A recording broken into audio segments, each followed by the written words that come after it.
This is SME on Point. My name is Liabo Setho. Good afternoon. In our featured business of the week, we meet Kuda Mpawose, a pharmacist whose business helps mainly women who are losing hair. Mpawose has found value in the Feso plant that grows wild in the Southern African region. Her business, which is called Feso Restoration Clinic, helps to reverse balding and receding hairline, giving many people their confidence back. Camera operator Aaron Munaisa worked with me in putting this insert together. This is Kuda's story. Losing hair at any stage is distressing, and this is the reality that most people confront on a daily basis. This is the problem that pharmacist and trichologist turned entrepreneur Kuda Mpawose is determined to solve. She says black women in particular are losing hair and balding because of a variety of reasons. Many women have resorted to using wigs as a trick to cover up involuntary balding. Black women are losing hair because of a lot of traction. It's the things that we are doing to our hair ourselves. It's the chemicals that we're putting on our hair. Take for example relaxer. I'm not shooting down. Yes, I'm shooting down on the relaxers. But in 5 minutes your hair is already processed, but on the box it says 10 to 15 minutes. So the longer you stay with the relaxer, you're damaging your hair, and that will result in you losing that hair, damaging your scalp, scarring your scalp, resulting in you not having long hair. And then also too much braiding. You know, we focus more on the way the braid looks rather than the caring of the hair. So that has also caused a lot of traction on a lot of black women. And then we have dreadlocks. You know, there's a certain way of doing dreadlocks, you know, which is the normal ordinary dreadlocks, where they twist the hair, and the more they're twisting the hair, they're actually pulling. 90% of also the people that have got dreadlocks, either they have hair that has receded or they've got different patches where the hair has actually gone into traction. Yeah. So, and then, well, you have your medical, you know, but the bulk of it, we're doing it to ourselves. After a conversation with her late mother about the Feso plant found mainly in the Southern African region, a business idea was sparked in Mpawose. I took the leaves, obviously without really thinking, and I can't say, yes, I do have the scientific background to actually go into the lab and analyze, but that's not what I did. So I want to believe this was a wink from God, because I just mixed it up with the oils that I knew were good and beneficial for the hair, and I started trying it out to a few of my clients, and I started getting good results. So the study on the product only happened after. You know, once I started seeing these results, that's when I started like, oh, okay, so what exactly is in it? And then I tried to extract the main ingredient, and then over time studying, then I perfected it to where we are today. She uses different machines to analyze the client's scalp before the treatment can commence. One client anonymously shares that she has tried everything to fight balding. This is her last hope. She says with constant treatment, she's seeing notable progress. So in about 4 weeks, they will start seeing visible results. And how much should they budget? We do have different treatments. Ideally, we recommend people to come into the clinic and do what we call scalp scrub.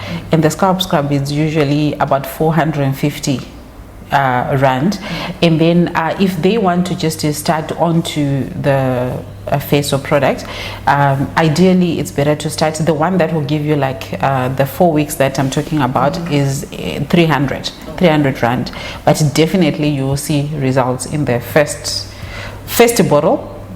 You will definitely see your results. Mpawose says 2020 will be an exciting year for her business. Renowned scientists will be working with her to further test her claims, with the hope that hair loss will be a thing of the past. In the new year, we're starting the clinical, and I'll be working with some professionals, professors, and yeah, the sky is limited for Feso. And good news for those that don't have hair, there is hope. And that is our featured business of the week. Earlier this week, the River Science Incubation Hub hosted its first Small Business Excellence Awards. That is where it recognized the work of the businesses based at the hub. Among the winners was Big Brain Malawi, the founder of Malawi and Company Accountants. He walked away with the Diepsloot Entrepreneur of the Year Award.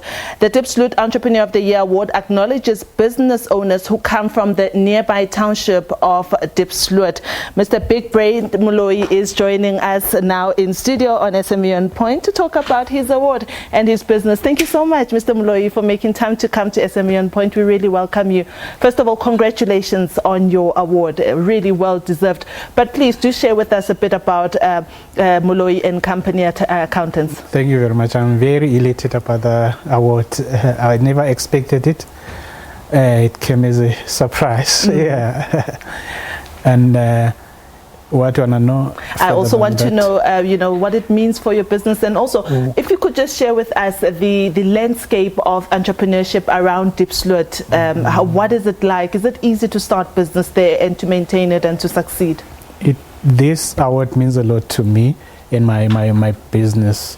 Most of the times when you apply, they want your profile. Yeah. And some of the things that they are looking for are the awards that your company has won. This will go a long way for me. Yeah, the business in Diepsloot is a business environment or business landscape. The small business landscape. Yeah, is there and is growing. Yeah. Business is booming in Diepsloot in general. Yeah. That's beautiful. Mr. Malawi, I'm interested in your history. I mean, I'm sure our viewers here will be happy to know about your journey, that you started as a security guard and you were also a teacher and you were studying until, you know, you finally finished your qualifications and you decided that you don't want to work for anyone else. Instead, you want to create employment and be your own boss. Take us through your journey. Yes, you have put it in a nutshell. Yeah, indeed, I studied as a security guard, studying at night, and while waking, I would be studying and going to sleep. Wake up in the morning. I mean, I was working night shifts. In the mornings, I'll sleep. Afternoon, going attend classes. Then evenings, I'll do my studies until I finish. It must have been strenuous. Yes, it was. It was very difficult. The money that I was earning was very little to finance my studies and look after myself. And the student financial aid, which was known as TEFSA by then, yeah, it wouldn't fund somebody who was studying part-time. So for me, it was very difficult. Yeah, did you have this who you are today in mind? Did you think that, you know, one day I'm going to have a company that is mine, that is my own, so I need to stick it out and make sure that, you know, I continue studying throughout the night and having these hectic shifts? Definitely, that was my dream, to have my own company. And after doing my article, seeing how my boss was running his own company, I got inspired and asked for ideas from him. He told me, no, you don't need anything, just your computer and a printer, and you're good to go.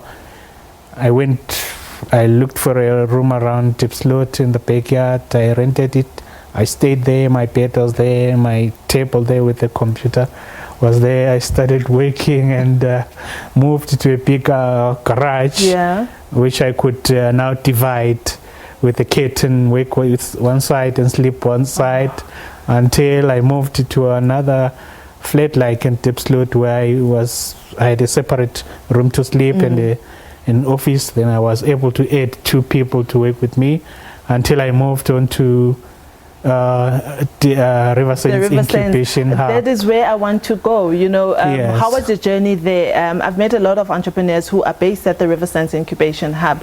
What value did that give your business, being in a hub? Of course, there are others, you know, in other parts of the countries, but what value is there for a small business to move in an incubation hub? It was a great move for me, a very important step. for the first time, I was able to rent an office very affordable. I was able to be in a sort of an upmarket area. Yeah. Many clients couldn't, some of my clients couldn't come to Diepsloot because of bad news about Diepsloot. But when I was at Riversense, they could come easily. Yeah, I was able to hire more people because the space I was renting was big enough to accommodate up to 5 people. Yeah. Unlike when I was still in Diepsloot. Yes. So obviously you are in the accountancy profession. What kind of advice can you impart with other small business owners about the importance of having your books in order and having an accountant working on your books so that you are compliant with the relevant authorities? Yes, I cannot emphasize more. It's very important. You can't do without an accountant. Is a small business. There are many things that will trip you along the way. Yeah, there are many compliance issues that you should take into account. Even your own business, you must know whether how the money is going in and going out, and where it's going. You're making profit or loss. Yeah, how are you spending your money? It helps a lot. As a small business to have an accountant. So today it's Black Friday. People are on a spending frenzy. So if you're a business owner, how should you approach a spending frenzy or a Black Friday such as today? How should you be spending your hard-earned money? The most should you be purchasing, you know, all these things that are on special for the business, and how should you go about it? Definitely, you go out and look for things that will bring money into your business. Right. Before you spend your money on a Black Friday, think, is this thing gonna generate money for a business, or is gonna be an item lying around just for consumption or general use?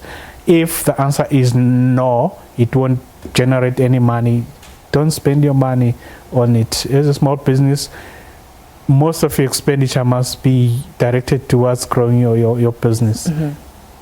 Buy computers, buy equipment. If you are in construction, buy assets that will help you generate more money, tackling more projects, grow your business. Yeah, Good Friday should be looked in that too. Yeah, and don't spend what you don't have. Yeah, if you don't have the cash to spend, don't buy it.